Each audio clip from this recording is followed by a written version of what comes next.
Máyégún gbogbo ilẹ̀ Yorùbá tí ó tún jẹ́ olórí ọmọ ọba akilẹ̀ ilẹ̀ Ìjẹ̀bú tó sì tún jẹ́ olú ọmọ ìlú Èkó ìyún àgbà olórin fújì ní Alhaji Abdulwasiu Ayinde Ọmọgbọ́láhàn Marshal Nífowóṣe, ẹni tí gbogbo ayé mọ̀ sí K1 The Ultimate tàbí Arabambi àkọ́kọ́. Ó là ń sọ nípa bàbá mà tó ti wà lójú ọ̀gbagadè ìròyìn orí ẹ̀rọ ayélujára tó sì jẹ́ pé orúkọ K1 The Ultimate ni wọ́n tún ń gbé kiri báyìí o lórí àṣírí tí obìnrin ọmọ Ìgbò kan tó ṣẹ̀ṣẹ̀ tú wípé K1 The Ultimate máa fún un lóyún, òun foyún ọ̀hún òun fi bímọ, àti pé K1 The Ultimate kò gba oyún ọ̀hún lọ́wọ́ òun bí àsìkò tí a ṣe àkójọpọ̀ ròyìn yìí tí ọmọ náà tó ti dàgbà dáadáa. Orí tẹlifíṣàn orí ẹ̀rọ ayélujára kan tí wọ́n ń pè ní Freeride TV, ó ní ọmọbìnrin ọmọ Ìgbò kan tí ó ń jẹ́ Ogechi Amozu inú mà ti tú àṣírí K1 The Ultimate yìí èyí tó di ariwo ńlá lórí ẹ̀rọ ayélujára. Nígbà tó ń ṣe ìfọ̀rọ̀wérọ̀ pẹ̀lú tẹlifíṣàn Freeride TV tó ń gbé síta,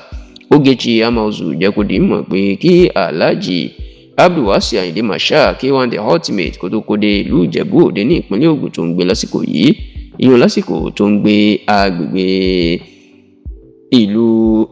Ìsọlọ̀ ní ìpínlẹ̀ Èkó. Ó ní iṣẹ́ tóun máa ń ṣe tọ́jú àwọn obìnrin lórí èékánná àti irun orí wọn lòún ṣe èyí tó ń pè ní pedicure manicure. Ó ní eléyìí ló jẹ́ kí òun àti K1 The Ultimate káwọn súnmọ́ra wọn, nítorí pé K1 The Ultimate òun náà fẹ́ kóun wá máa bọ́ọ̀hún ṣe àwọn ìtọ́jú èékánná àti àwọn ẹ̀yà ara míì. Ó ní tẹ́lẹ̀ K1 The Ultimate máa wá ń bá òun ní ṣùgbọ́n gbòòyà nítorí pé ó jẹ́ gbajúmọ̀, ó ní kóun máa wọnú ilé wá bá òun. Oníbẹ̀ ìní ọ̀rọ̀ máa tún ti wọ̀ láàrin àwọn táwọn ti bẹ̀rẹ̀ sí ní máa dọ́wẹ́kẹ̀ táwọn ń fọwọ́ para wọn lára táwọn ń ṣàwàdà kó tó di pé àwọn bá dórí bẹ́ẹ̀dì táwọn ń bára wọn ní àṣepọ̀. Ogechi Amozu wá jẹ́ kó di mímọ̀ wípé níbi eré gélé tóun àti K1 The Ultimate ṣe wọ́n ti ṣe débi tí oyún ti dé. Onígbà tóyún dé, òun sọ fún K1 The Ultimate pé oyún ti dé, ṣùgbọ́n ó ní kí kóun lọ ṣẹ́ oyún náà. Ṣùgbọ́n kódà onígbà tọ́rọ̀ yìí ní dé ojú ẹ̀, ó ń gbé ọ̀rọ̀ dé ọ̀dọ̀ ọba Kábírù Agbábíàká tó jẹ́ ọba tẹ́lẹ̀ tó ti di tí kábíyèsí ti wàjà báyìí. Oníkábíyèsí pé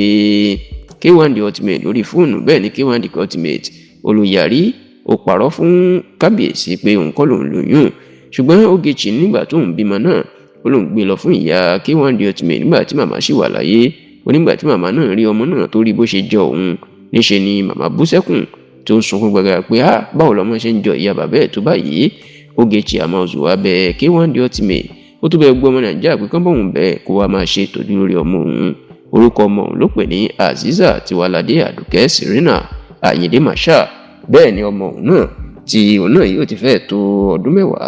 àbí kó lé lọ́dún 10 lòun náà sọ̀rọ̀ nínú ìfọ̀rọ̀wérọ̀ tí iléeṣẹ́ Freeride TV ṣe náà tó ìjẹ́ pé dàsìkò tá a ṣàkójọpọ̀ ròyìn yìí K1 The Ultimate olórí ọmọọba akilẹ̀ ilẹ̀ Ìjẹ̀bú kò tí ì fèsì lórí ẹ̀sùn ńlá tó ti di ariwo yìí.